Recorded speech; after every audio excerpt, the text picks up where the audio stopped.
டீனேஜில் இருக்கக்கூடிய boys and கேர்ள்ஸ்க்கு அவங்களோட ஹைட்டில், வெயிட்டில், வாய்ஸில், அவங்களோட ஹேர் க்ரோத்தில் சில சேஞ்சஸ் வரும்.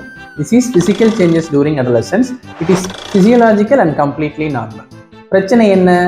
பக்கத்து டெஸ்கில் உள்ள பையன் என்னை விட ஹைட்டாக இருக்கான், தென் அர்ஜுன் தாஸ் மாதிரி வாய்ஸ் எனக்கு இல்லை, அனிருத் மாதிரி பியர்ட் எனக்கு இல்லை, ஆர்யா மாதிரி சூர்யா மாதிரி சிக்ஸ் பேக்ஸ் எனக்கு இல்லை, நான் ரொம்ப குண்டாக இருக்கேன், தென் பக்கத்து வீட்டு பொண்ணு ஹன்சிகா மாதிரி எனக்கு க்ளீன் ஃபேஸ் இல்லை, என் ஃபேஸ் எல்லாம் ஃபுல்லாக ஆக்னியாக இருக்குன்னு ஃபீல் பண்ணுறது.